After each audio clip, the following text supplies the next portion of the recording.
resounding no. Ataulf was obviously interested in all the things Alaric had been interested in: a homeland for the Goths, a regular stipend for his people, and a place in the Roman military order for himself personally. But he was not particularly interested in using brute force to get there, at least not at the moment. Constantius, for his part, opened with a hard line, ordering the Goths to leave Italy immediately. But he was clearly not sitting on a hair trigger. A battle with the Goths, even a victorious battle, risked the precious military resources of the faltering West. Wanted a battle, and so it was to everyone's great relief that the Goths decided to leave Italy without a fight, and Constantius decided to let them go without a fight. The man who did the most to convince Ataulf to leave Italy was, surprisingly, the deposed puppet emperor Priscus Attalus. Just because he had not worked out as an emperor did not mean that the Goths did not still value his counsel, and he had stayed on with Alaric as an advisor after the sack of Rome, and now served Ataulf in the same capacity. Attalus pointed out to the Gothic king that southern Gaul was now not only pacified, but in the process of remaking itself politically and economically after 5 years of chaos. It would be the perfect time for the Goths to head over the Alps and stake some kind of claim for themselves. Ataulf was intrigued by the possibility of becoming a power broker in a newly reorganized Gaul, and so he ordered his people over the mountains.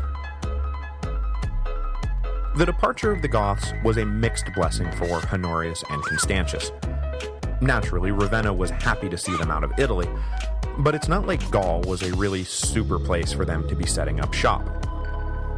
Jovinus' revolt in Upper Germany was still in full swing, and if the Goths decided to join forces with the usurper, then their combined strength might overwhelm the imperial defenses.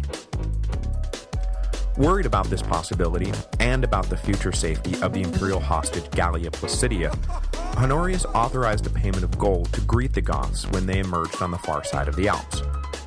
Hopefully, the gold would be enough to keep the Goths at least neutral in the coming showdown with Jovinus, and keep Placidia safe until arrangements for her release could be made. But the perfunctory down payment was not enough to keep Ataulf from exploring his options, and as soon as the Gothic horde entered Gaul, they opened up negotiations with Jovinus, offering their strength in exchange for all the concessions Honorius had been refusing to grant. An agreement in principle between the two sides was reached, but then Jovinus made a critical blunder. Well, actually, who knows if it was Jovinus' blunder? Though he was formally the emperor, like Priscus Attalus in Rome or Maximus in Spain before him, he was really just a puppet of the local military. In this case, the main powers behind the throne were the Burgundian king Gundahar and the Elan king Goar. So it was much more their blunder than Jovinus's, but it is less complicated to just group them all together under Jovinus' name, since he was the legal authority under which they had chosen to operate. Anyway, their collective blunder stemmed from an imperial soap opera that had played out down in Ravenna, where ever since the rise of Constantius, the Goth general Sarus had fallen from favor. This falling out was mutual, however, as Sarus was still nursing a grudge against Honorius for not properly punishing the men who had betrayed and executed Stilicho, the man who had brought Sarus over to the Roman side in the first place. Sarus was also annoyed that one of his retainers had been recently murdered, and no one seemed interested in investigating the matter properly.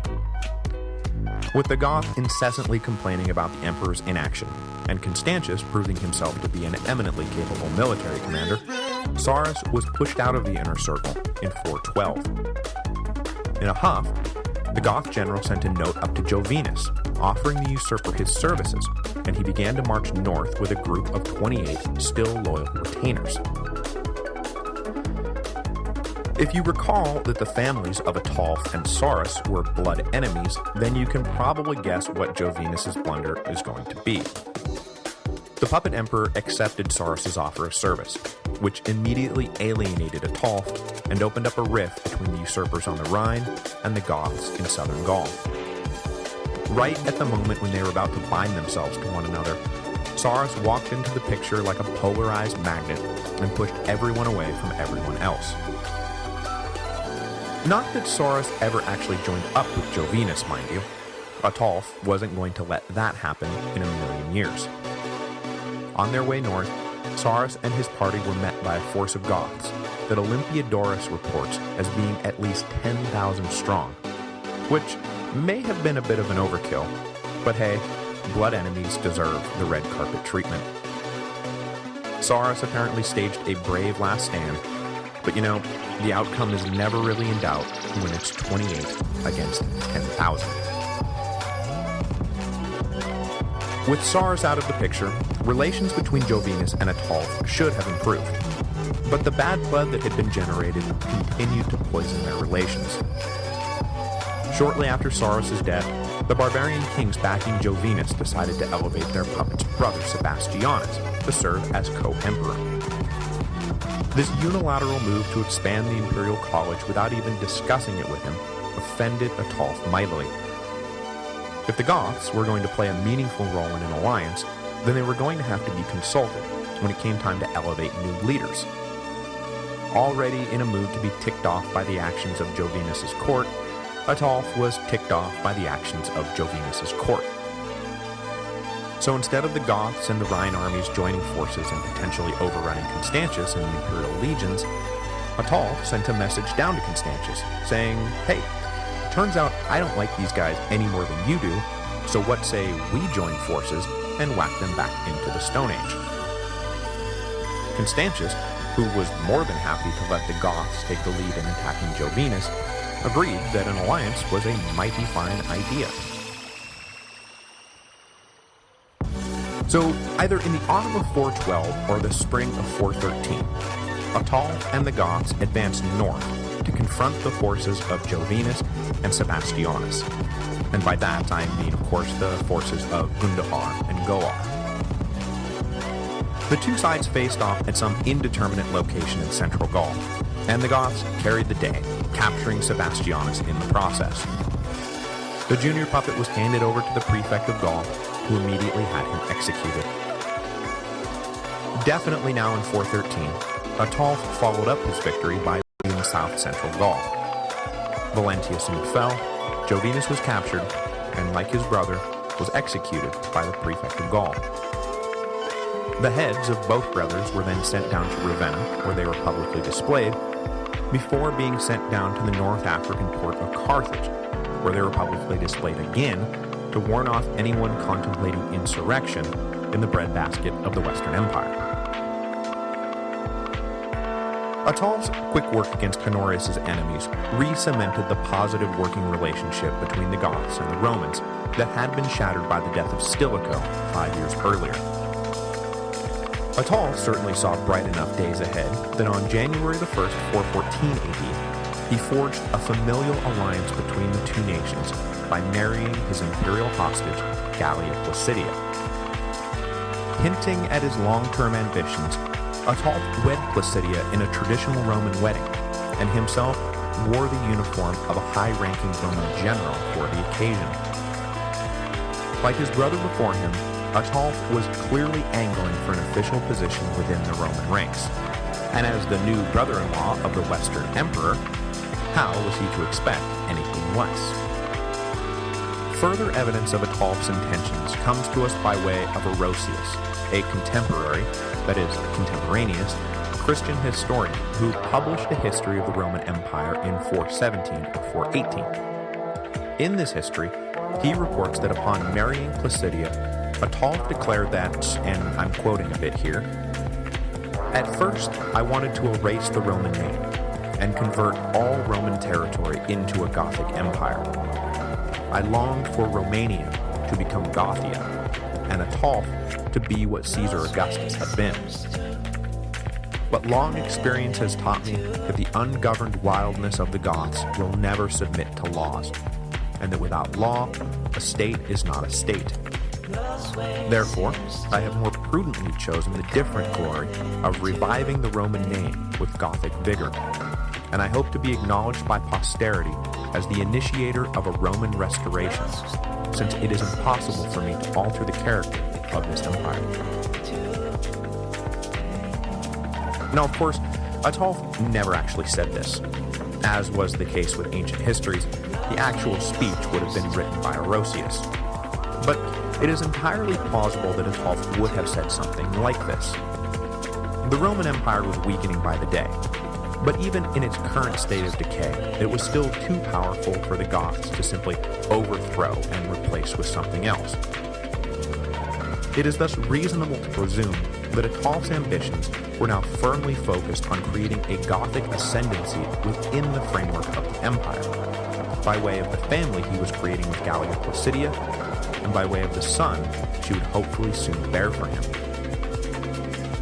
Like the Spanish nobles who took over the empire in the 2nd century, and the Illyrian generals who took it over in the 3rd century, with a little luck, the 5th century would belong to the Goths, who would give the empire just the shot in the arm it needed. The tantalizing prospect of Romanized Goths stepping in and forging a new dynasty that would rule the Western Empire and return it to its proper place of power and glory was brought remarkably close to fruition 9 months later, when Gallia Placidia gave birth to a healthy baby boy. When you look around the imperial family circa 414, you can see just how close that boy came to inheriting the empire. Honorius himself had no children, and showed no interest in ever fathering any children. His late brother Arcadius had died after fathering 4 children: the boy Theodosius II, who was currently reigning in Constantinople, and 3 daughters, the rising power that was Aelia Pulcheria, and her 2 younger sisters, Arcadia and Marina, all 3 of whom appear to have taken a vow of virginity after their brother was made Augustus. So, not much chance of any new heirs coming anytime soon from that side of the family. Arcadius and Honorius had the one living sister, Gallia Placidia, who had thus far given birth to no children, until now. So if Honorius were to die anytime soon, that meant that the only living male in the imperial family who was not already an emperor was the newborn son of Ataulf and Placidia, named Theodosius after his grandfather. But just as the empire seemed poised to give itself over to the Goths, the course of history suddenly shifted again. Constantius III knew darn well what the implications would be if Ataulf and the Goths wormed their way into the imperial power structure. He'd be fired from his job and most likely executed. So he convinced Honorius to sanction an offensive against the Goths, who, he assured the emperor, were up to all manner of nefarious double dealings and sinister agenda pushings. The emperor was already unhappy that the barbarian king had made a wife of his sister, and so he approved Constantius's plan to break Ataulf and the Goths, despite the good work they had just done on his behalf. Constantius got to work at once blockading the ports of Gaul with the aim of starving the Goths into submission. Shocked by this betrayal, and it was a betrayal, Ataulf renounced his alliance with Honorius and elevated yet another puppet emperor to swear his allegiance to. And since, hey, why not, he's here and still technically a Roman senator, Ataulf decided to re-elevate Priscus Attalus to the rank of Augustus.